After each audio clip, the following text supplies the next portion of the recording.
이스라엘의 12지파 이야기는 오늘 이제 유다 지파로 끝을 맺습니다. 야곱의 12아들은 야곱과 평생을 함께했던 여인들 레아, 라헬, 빌하, 실바를 통해서 얻어진 아들입니다.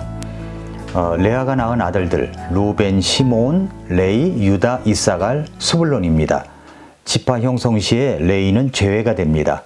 라헬이 낳은 아들들은 둘이죠. 요셉과 베냐민입니다. 요셉 대신 두 아들이 지파로 들어갔죠. 므낫세와 에브라임이 지파로 들어갑니다. 레아는 자신의 시녀인 실바를 통해서 갓과 아셀을 낳습니다. 라헬의 몸종인 빌하를 통해서는 단과 납달리를 낳았습니다. 그래서 이 12지파 순서대로 이야기한다면 루벤, 시므온, 이사갈, 스불론, 단, 납달리, 그리고 갓, 아셀, 므낫세, 에브라임, 베냐민, 그리고 오늘 유다입니다. 먼저 첫 번째로 출생 배경과 그 이름을 보겠습니다. 창세기 29장 35절을 보면은 그녀가 다시 수태하여 아들을 낳고 이르되 내가 이제는 주를 찬양하리라 하고는 그런 까닭으로 그의 이름을 유다라 한 뒤 출산을 멈추었더라 라고 말씀을 했습니다. 레아를 통해서 낳은 자식 유다입니다. 유다. 이름의 뜻은 내가 이제는 주를 찬양하리라. 찬송입니다. 그런데 유다의 이 좋은 이름을 역사적으로 망친 사람이 하나 있었죠. 가룟 유다입니다. 가룟 유다. 그럼에도 불구하고 유다라는 이름은 이스라엘 백성들 가운데 많은 사람이 갖고 있는 보편적인 이름입니다. 아들을 낳으면 너도 나도 모두 유다라고 지었습니다. 가룟 유다 때문에 주춤했지만 말입니다. 그러니까 한 사람이 어떤 삶을 살았는지는 정말 대단히 중요합니다. 그럼에도 불구하고 한 사람이 어떤 삶을 살았든지 간에 이스라엘 지파 중 가장 영광스러운 역할을 차지했던 지파는 유다 지파였습니다. 아들 낳기 경쟁에서 이제는 그러한 것들이 아무 의미가 없다는 것을 알고 진정으로 주님을 드러내는 레아, 내가 이제는 주님을 찬양하리라 라고 고백한 모습이 아주 인상 깊습니다. 이제 두 번째는 야곱의 축복입니다. 야곱이 창세기 49장에 보면은 야곱이 12아들을 불러 모아놓고서 축복한 내용 가운데 유다에 대한 내용이 나옵니다. 창세기 49장 8절부터 11절을 보면은 유다야 너는 네 형제들이 찬양할 자니라. 네 손이 네 원수들의 목을 잡을 것이요 네 아버지의 자식들이 네 앞에서 절하리라. 유다는 사자 새끼니라. 내 아들아 네가 탈취물에서 떠나 위로 올라갔도다.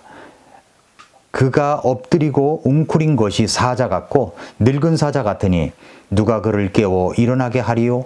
실로가 오실 때까지 홀이 유다를 떠나지 아니하며 입법자가 그의 발들 사이에서 떠나지 아니하리니 그에게 백성이 모이리라. 그가 자기의 나귀 새끼를 포도나무에 매며 자기 나귀의 어린 수나기를 좋은 포도나무에 매리니 그가 자기 옷을 포도즙에 빨았고 자기 의복을 포도의 피에 빨았도다 라고 말씀을 했습니다. 말씀대로 유다는 하나님을 찬양하는 자였습니다. 그래서 이스라엘 12지파를 지도하는 리더가 되었습니다. 그래서 사자로 묘사한 것 같습니다. 강력한 권위와 힘을 가진 유다, 지도자의 통치권과 그 능력을 상징하는 홀이 유다를 떠나지 않는다고 하면서 풍성한 축복과 놀라운 기대를 보여주는 그런 축복의 내용입니다. 야곱의 축복은 유다를 통해서 메시아가 오실 것에 대한 하나의 예언적인 내용, 말씀입니다. 우리는 사자를 통해서 상징되는 우주와 만유의 통치자로 오실 메시아의 혈통이 바로 유다 지파를 통해서 오실 것이라는 강력한 암시를 이 말씀에서 받을 수가 있는 것입니다. 마지막 세 번째는 이제 모세의 축복입니다. 오랜 후에 모세는 유다 지파를 어떻게 축복했는가를 신명기 33장 말씀을 통해서 보겠습니다. 신명기 33장 7절에 보니까 유다에 대한 축복의 말은 이러하니라. 그가 이르기를 주여 유다의 음성을 들으시고 그를 그의 백성에게 데려오시며 그의 손이 그를 보호하기에 충분하게 하시고 주께서 그의 도움이 되사 그가 그의 원수들에게서 벗어나게 하소서 하니라 라고 말씀을 했습니다. 이 말씀은 네 가지를 요약해서 보여줍니다. 하나님이 유다의 음성을 들으실 것이고 백성들은 그의 지도력에 순종할 것이고 그들은 백성들을 인도하게 될 것이며 그들은 승리할 것이다 라는 내용으로 요약할 수가 있습니다. 찬양의 이미지로 상징된 유다 지파의 음성을 하나님께서 기쁘게 즐겁게 들으시면서 이 백성과 하나님이 함께 하시고 그들을 승리의 길로 인도하신다는 아름다운 약속이 바로 유다에게 주어진 것입니다. 우리가 유다 지파를 통해서 배워야 할 가장 중요한 진리는 바로 찬양의 중요성입니다. 찬양의 중요성. 우리는 유다 지파를 통해서 마음에 간직해야 할 것은 우리가 모든 경쟁 관계를 멈추고 주님을 바라보면서 주님만을 찬양하는 것이 우리 삶의 전체적으로 영적으로 아주 놀라운 영향력이 파급된다는 사실을 우리가 마음에 새겨야 됩니다. 주님을 찬양한다는 것은 구원받은 모든 창조물들이 마땅히 올려드려야 할 응답입니다. 요한계시록 4장 6절에 그랬죠.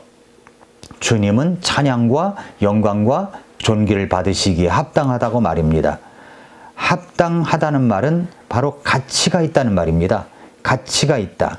그러니까 우리 주님은 가치라는 단어, 이 가치라는 worthy에서 예배라는 단어 worship이 나왔습니다. 이 단어가 가치라는 단어에서 파생된 거죠. 왜 우리는 하나님을 찬양합니까?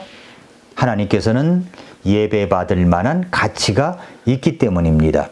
이 세상에 어떤 독재자가 자기를 찬양하게 일부러 조장한다고 할지라도 그 사람은 찬양할 가치가 없습니다.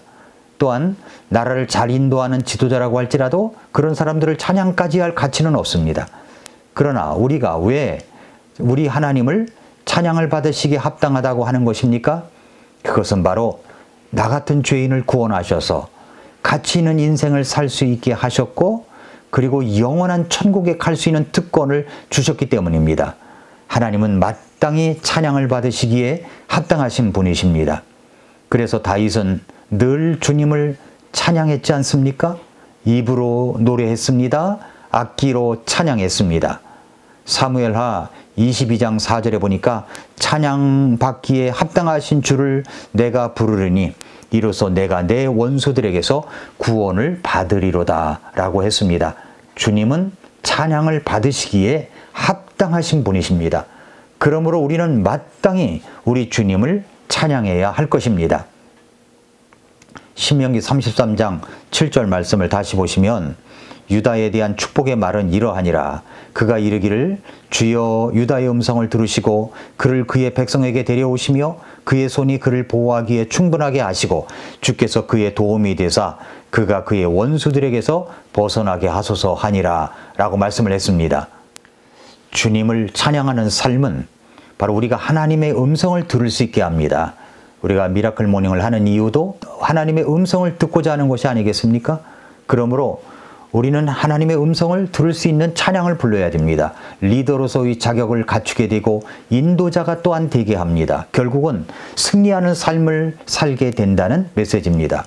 그러므로 우리는 주님을 찬양하는 삶이 몸에 배어 있어야 됩니다.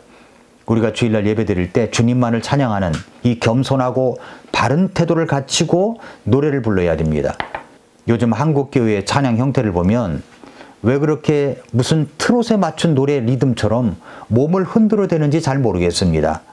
경건한 찬양을 부를 수는 없을까요? 자기 흥에 겨운 노래 말입니다. 이런 노래는 안 되는 것입니다.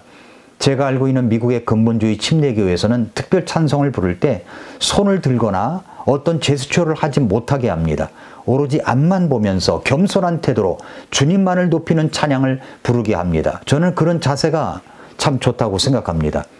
올바른 방법으로 태도로 주님을 찬양하는 찬양, CCM 리듬이나 가사가 아니라 올바른 찬송과 가스펠송으로 주님을 찬양해야 합니다. 그래서 저희 교회에서는 CCM을 부르지 않습니다.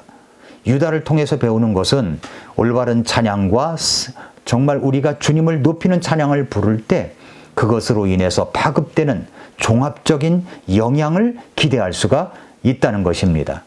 사랑하는 성도 여러분, 애청자 여러분, 날마다 아침마다 여러분 주님을 찬양하십시오. 내 인생곡, 인생 찬양곡 하나쯤은 악보 없이도 부를 수 있는 곡 하나는 있어야 하지 않겠습니까? 여러분, 그것이 무엇입니까? 예배를 드릴 때 마음을 다하여, 혼을 다하여, 힘을 다하여, 생각을 다하여 찬양을 부릅시다. 찬양 하나가 내 인생 전체를 바꿀 수가 있습니다. 진정으로 드리는 찬양이 나에게 전인적인 성령의 에너지로 내 마음에 부어질 수가 있습니다. 오늘도 미라클 모닝입니다.